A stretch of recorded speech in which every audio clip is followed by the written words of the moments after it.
ठीक है, तो जो जॉइंट्स इन वाटर टैंक है उसके बारे में हमको IS 3370 पार्ट 1 में मालूम पड़ेगा, उसमें उसकी रिकमेंडेशन दी है।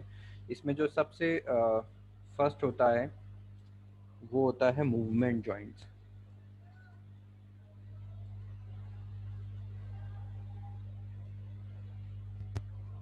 ठीक है, अब मूवमेंट जॉइंट्स क्या होते हैं? आप लोग को कंक्रीट स्ट्रक्चर में जॉइंट्स के बारे में कुछ पता है? कभी किसी ने कुछ पढ़ा हो या पेवमेंट में पढ़ा हो? पेवमेंट मतलब रोड, उसमें यदि किसी को कुछ पता हो। सर बस एक्सपांशन जॉइंट का पता है हम लोगों को।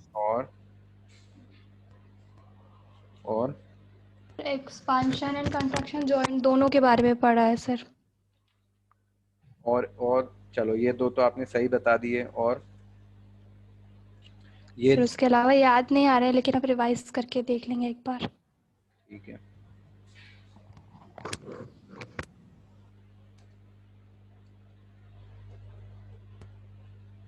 जो मूवमेंट जॉइंट से जो आप लोगों ने पार्ट बताया मुझे, कॉन्ट्रैक्शन जॉइंट और एक्सपेंशन जॉइंट, ठीक है, ये दोनों आपके मूवमेंट जॉइंट्स का पार्ट है।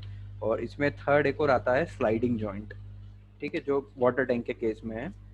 ठीक है, तो क्या होता है in this type of joint? Relative movement between, ये आप लिखते जा रहा साथ में, between the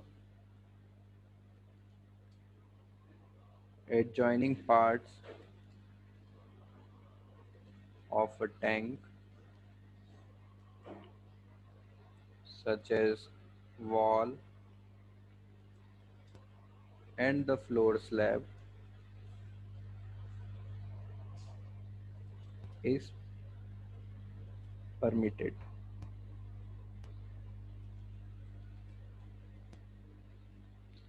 These joints require the use of special materials in order to maintain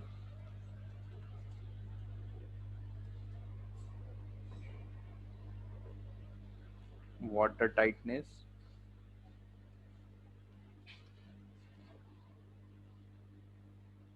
thus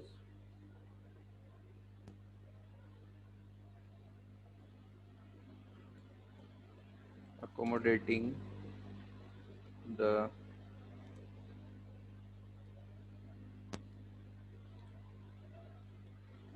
relative movements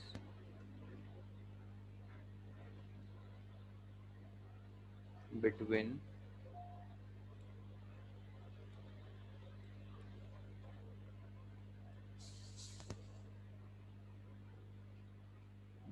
the slides of joints.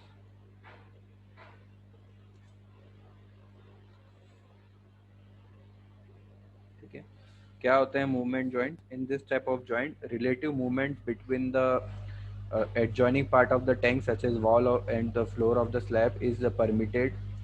This joint required the use of special materials in order to maintain the water tightness, thus accommodating the relative movement between the slide of the, जैसे आपने expansion joint contraction joint की बात करी, तो road surface में जो basic material बोल सकते हैं, जो सस्ता मटेरियल, वो क्या होता है कि हम कंक्रीट के रोड में एक्सपांशन जॉइंट देते हैं तो उसमें क्या डाल देते हैं? डामर डाल देते हैं। ठीक है, या फिर क्या डालते हैं? एक मोल्टेड रबर आता है वो डालते हैं, या रबर की ऐसे लंबी लंबी पट्टियाँ आती है वो डाल देते हैं। ठीक है, और इसके अलावा ये same contraction joint expansion joint बात एक जैसी ही होती है लगभग। इसके अलावा यदि हम जैसे रेलवे की बात करें तो रेलवे के पटरियों में भी ऐसा होता है, तो उसमें कॉन्ट्रैक्शन जॉइंट या इस टाइप से जॉइंट कैसे देते हैं? जनरली रेलवे में जब स्टील का केस रहता है तो स्टील में तो हमेशा क्या होता है? एक्सपेंशन ज़्यादा होता है, कॉन्ट्रैक्शन भी ऑब्वियस होता है। तो उस समय क्या करते हैं कि उन दो रेल्स के बीच में गेप्स को देते हैं और प्लेट्स लगा के उनमें एक्सपेंशन जॉइंट देते हैं। ठीक है, तो यहाँ पर भी आपको वेरियस टाइप के जॉइंट्स मिलेंगे। ठीक है, ये लिख लिया? Yes sir.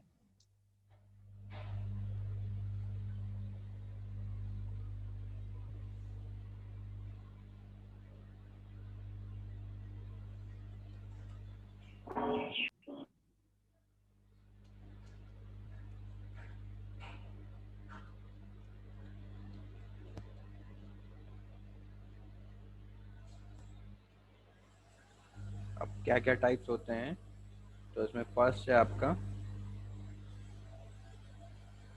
Contraction joint.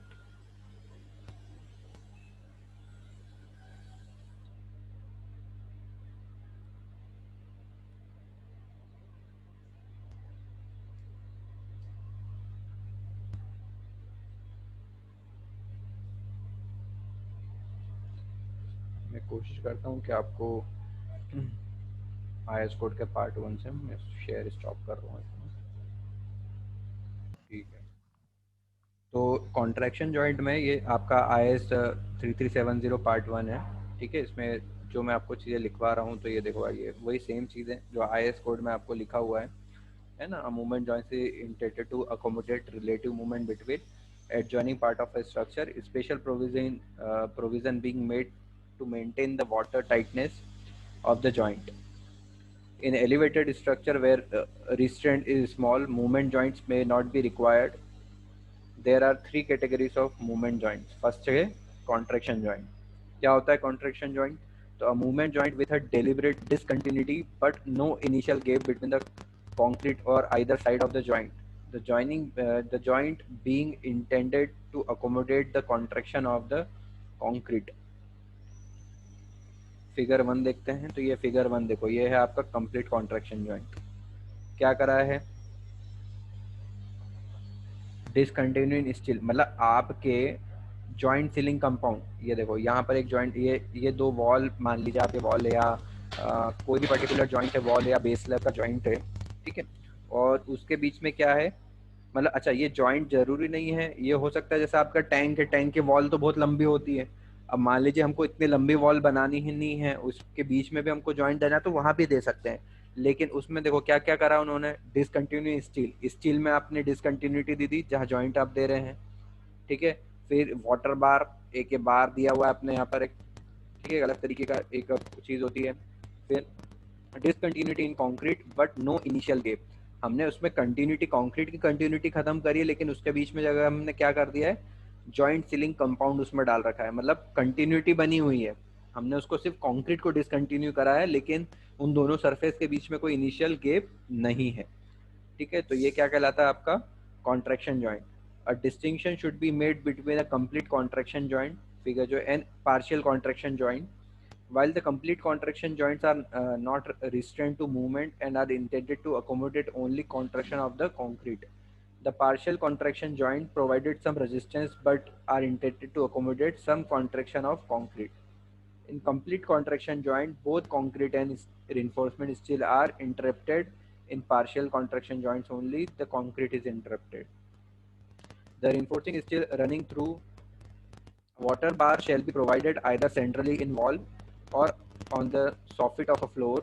To cater for the shear across the face of shear key may be provided in a partial contraction joint. अब ये देखो, ये दोनों पार्शियल, ये आपका कंप्लीट कॉन्ट्रैक्शन जॉइंट है जिसमें आपका क्या किया है, आपने कंक्रीट की भी डिसकंटिन्यूटी दी है और स्टील की भी डिसकंटिन्यूटी दी है। लेकिन यहाँ जो आपका ये जो पार्शियल कॉन्ट्रैक्शन जॉइंट है, इसमें देखो यहाँ कंक्रीट की डिसकंटिन्यूटी दिख रही है, लेकिन स्टील की कोई डिसकंटिन्यूटी नहीं है, स्टील आपका पूरा जा रहा है, आपका बार कैसा है, कंप्लीट है। इस केस में क्या करते हैं, जॉइंट सीलिंग कंपाउंड यहाँ भी डाला है, ऊपर भी एक क्या लगा रखा है, स्ट्रिप पेंटिंग, एक स्ट्रिप लगा दी है ताकि वहाँ पर अंदर पानी ना जाए। ठीक है, इस तरीके से। फिर discontinuity in concrete but no initial gap, continuity of steel. ठीक है ना, तो ये दो तरीके से होता है। अच्छा, ये जो यहाँ पर ये जो जॉइंट सीलिंग कंपाउंड का दिए, यहाँ दिख रहा है वाटर बार जो बोल रहे हैं, कभी किसी ने फर्नीचर बनते हुए देखा है, उसको जॉइंट पट्टी होती है, किसी इतनी सी लोहे की पट्टी होती है, जैसे मान लीजिए मुझे दो प्लाई को जोड़ना है तो उसको ठोक देते हैं उसमें, देखा है किसी ने कभी? Yes sir, yes sir, yes sir sir. देखा है। वो लोहे की ऐसे जिगजैग जिगजैग वाली पट्टी होती है, उसको जॉइंट पट्टी बोलते हैं, मतलब वुडन वाले केस में। तो सिमिलरली उसी तरीके का आप एक मान लो कि हम क्या करते हैं कि जैसे हमने जॉइंट दिया है, अब जॉइंट देने के बाद हमको उस जॉइंट को वहां मजबूती से वहां रखना तो है ना, हमने बार भी डिसकंटिन्यू कर दिया जब हमने कंप्लीट कॉन्ट्रैक्शन ज्वाइंट करा, तो उस केस में क्या करते हैं कि वहां एक पट्टा दे देते हैं बीच में, एक लोहे की पट्टी टाइप या बार होती है जिसको ये वाटर बार बोल रहे हैं या जॉइंट बार बोलते हैं, तो वो दे के वो उस तरीके से वर्क करती है। ठीक है,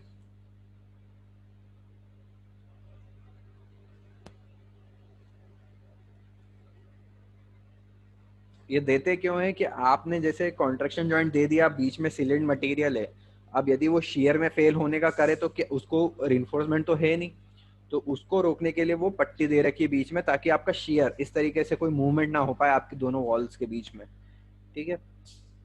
इसलिए वो शेयर की देते हैं, शेयर किया वो जो भी लिखा हुआ है वाटर की।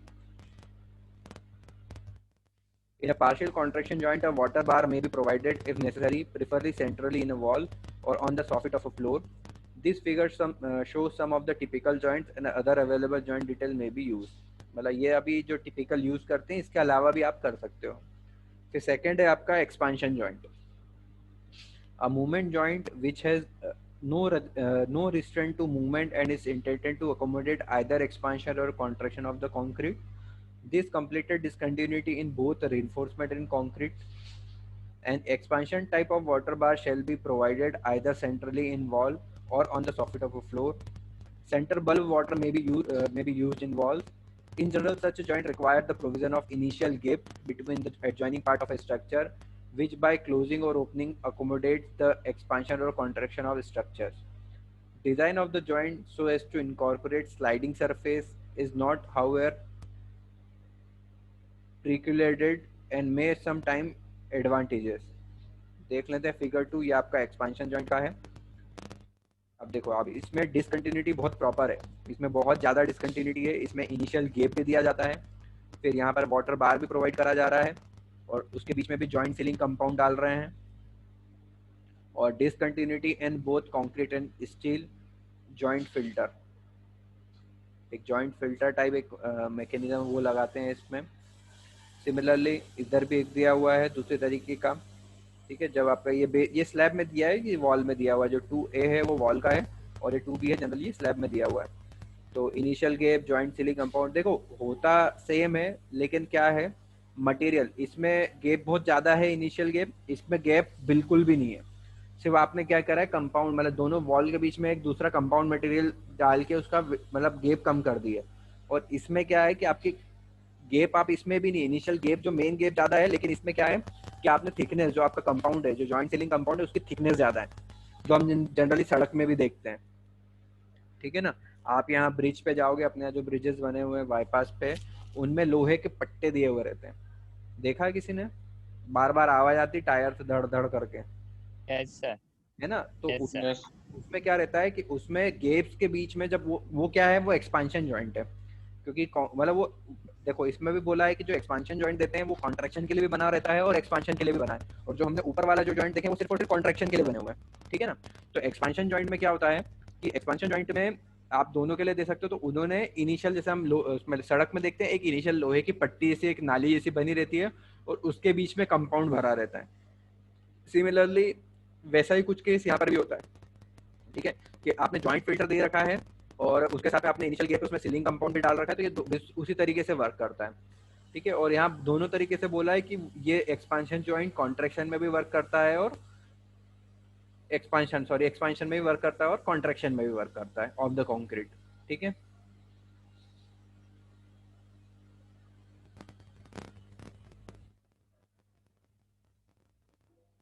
थर्ड है आपका sliding joint, a movement joint which allows two structural members to slide relative to one another with minimum restraint. This has complete discontinuity in both the reinforcement and concrete, at which special provision is made to facilitate the relative movement in the place of the joint. A typical application in between wall and floor in some cylindrical tank design.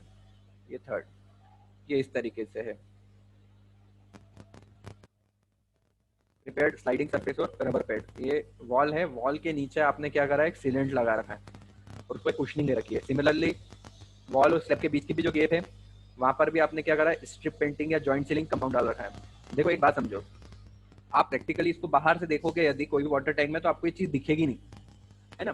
सीधी सी बात है कि हम घर का एक water tank, एक छोटी सा एग्जांपल दे रहा हूँ कि एक आपका जनरल लोहे की टंकी है, आप मान लो जो हम घर में यूज करते हैं, मान लीजिए उसमें कोई गैप है, ठीक है। आप उसमें भी देखना कि उसमें भी कहीं ना कहीं जगह गैप रहता है, और जिसको फिलेट वेल्ड से उसको पैक कर दिया जाता है ना। सिमिलरली अब हम बात करें, हम लोग घर में एमसील यूज करते हैं, ठीक है ना। कोई भी जॉइंट लीकेज होता है उसको लगाने के लिए एमसील यूज करते हैं।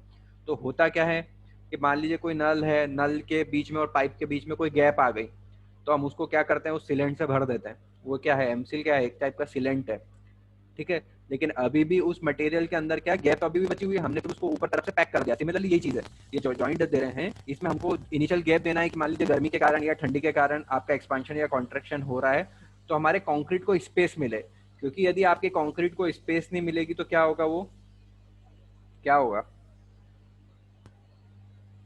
यदि आप क्रैक्स आ जाएंगे सर। क्रैक्स आ जाएंगे। सीधे सीधे फंडामेंटली हमारा एक चीज़ है कि हमारे वाटर टैंक में हमको क्रैक डेवलप होने नहीं देना है। तो यदि हम स्टील या आइदर कंक्रीट, अच्छा टेम्परेचर ज़्यादा बढ़ता है तो सबसे पहले एक्सपांशन स्टील में होता है बजाय कंक्रीट के।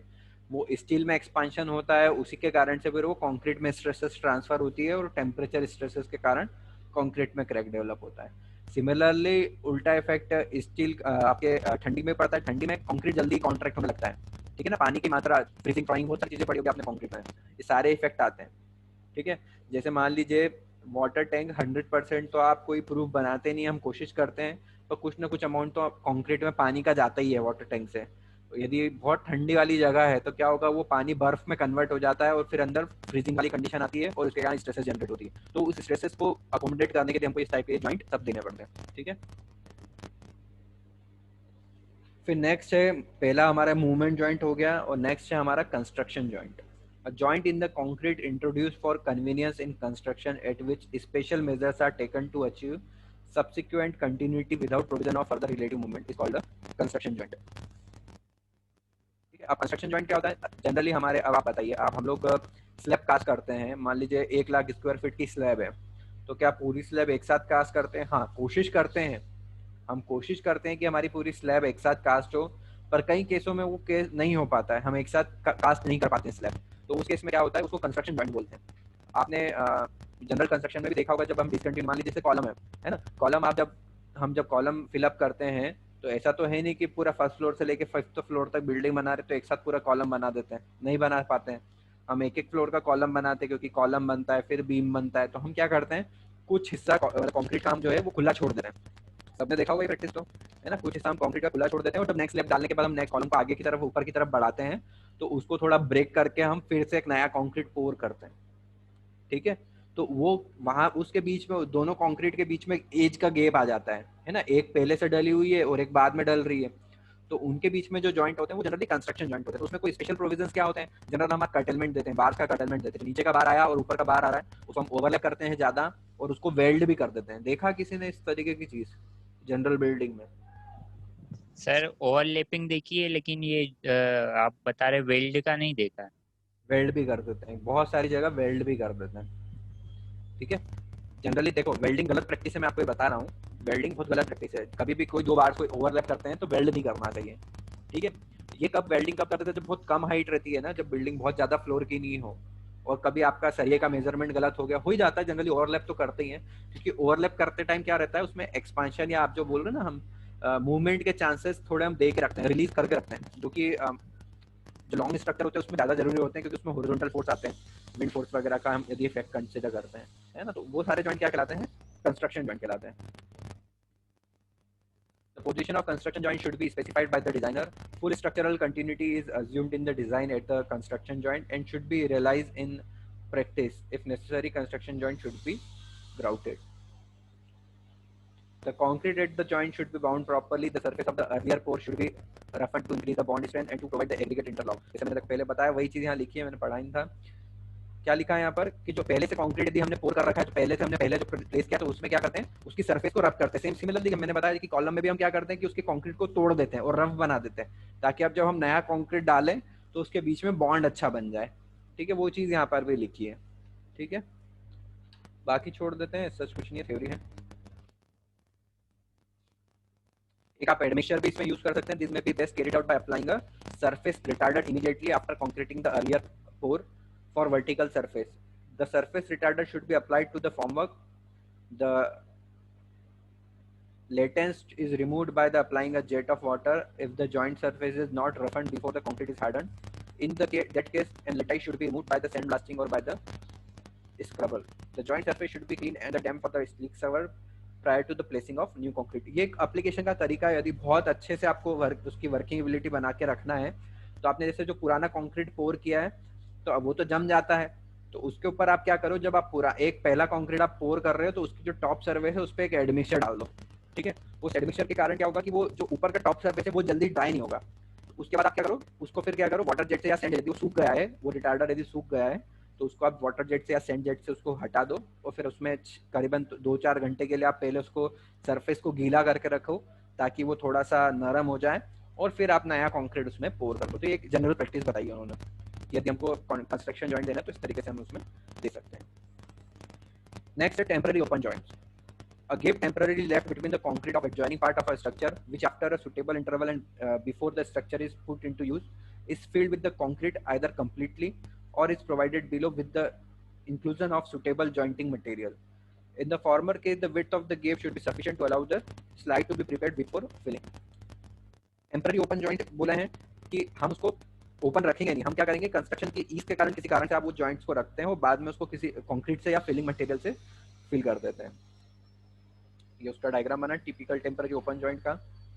Initial gap later filled with the concrete. आपने क्या कंक्रीट प्लेस करते टाइम आपने, अब जैसे ये वर्कमैनशिप में जनरली जो ओपन जॉइंट आते हैं ये भी वर्कमैनशिप है। मान लीजिए अब हमारा कंस्ट्रक्शन चल रहा है, आज हमने एक वॉल खड़ी कर दी, ठीक है, अब हमने कंक्रीटिंग पोर कर दिया, अब आज का काम खत्म हो गया, अभी रात हो गई, हमको कंक्रीटिंग आज नहीं करनी है, अब अगले दिन कंक्रीटिंग कर रहे हैं, तो उस केस में हम क्या करते हैं, ओपन जॉइंट देते हैं, है ना, हमने जॉइंट खुले छोड़ दिया, अब अगले दिन आके उसमें कंक्रीटिंग करेंगे, तो वो भी एक तरीके से यही चीज है टिपिकल ओपन जॉइंट, जिसको हम बाद में किसी तरीके से पैक कर। पर क्या है कि हम दोनों जॉइंट के बीच में अब गैप हो गया, टाइम डिफरेंस आ गया, एकदम क्या हो गया, एक नहीं है, तो उस केस में भी हम क्या करेंगे, ऊपर वहां पर एक स्पेशल प्रोविजन दे देंगे कि वहाँ स्ट्रिप पेंटिंग कर दिया है, कि रबर के पैड्स आते हैं वाटर टैंक में लगाने के, रबर पैड आते हैं, उनको चिपका दिया जाता है, एक बॉन्ड फिक्स आता है, उससे चिपका दिया जाता है अंदर से, तो वो उस टाइप के आपकी चीजें करते हैं, या सीलिंग कंपाउंड लगा दिया, सब एक ही बात है। ठीक है, यहाँ तक समझ में आया सबको? Yes sir. कोई प्रॉब्लम?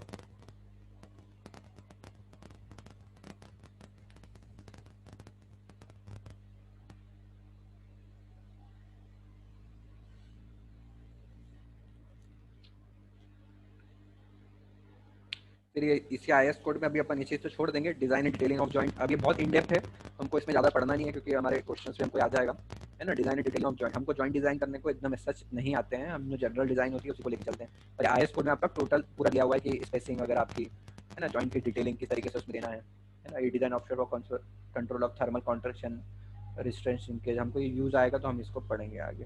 ठीक है, मेकिंग ऑफ जॉइंट, जो आईएस 1 है ये आपका पार्ट 1 है, ये इसमें जनरली ये जॉइंट के बारे में दिया है, ये अलग अलग मटेरियल होते हैं, metallic water bar, polyvinyl water bar, two coat strip painting, joint sealing compound, इस टाइप से, ये मोल्डेड वाटर बार। ठीक है, ये बहुत अलग अलग चीज़ें होती हैं, है ना। अच्छा, मतलब इसमें भी टैंक में अलग अलग है, यदि आपका ग्राउंड टैंक है तो उस पर अलग प्रोविजन अप्लाई होंगे, ठीक है, सर्कुलर में अलग अप्लाई होते हैं, ठीक है, आपका यदि एलिवेटर वाटर टैंक है तो उसमें अप्लाई अलग होता है, ठीक है, हर टाइप के वाटर टैंक में अलग अलग टाइप के जॉइंट्स आप प्रोवाइड कर सकते हो। ठीक है,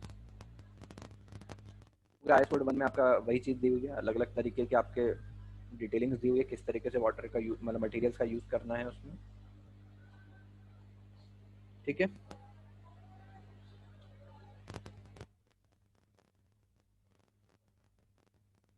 इसके बाद जो हमारा नेक्स्ट टॉपिक रहेगा वो रहेगा circular tank resting on the ground.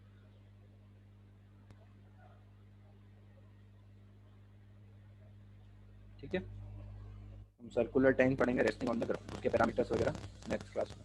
ठीक है, वीडियो ऑन कर लो सब लोग।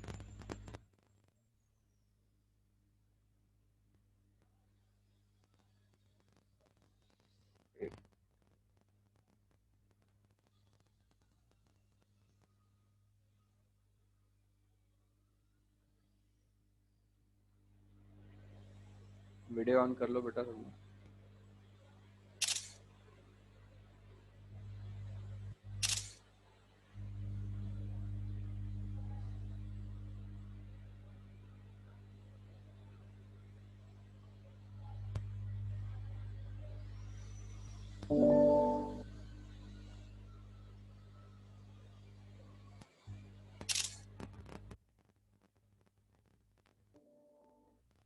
अभी उतने बेटा 8-9 लोग, पूरी की बात हुई क्या बेटा लोगों से?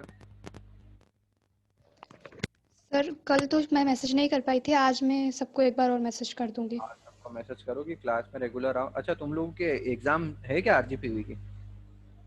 सर अभी तक तो कोई कंफर्मेशन नहीं आई है उसकी कि एग्जाम होगी या फिर नहीं। वैसे शायद नहीं है सर अभी। बेक वालों के हैं, बेक वालों।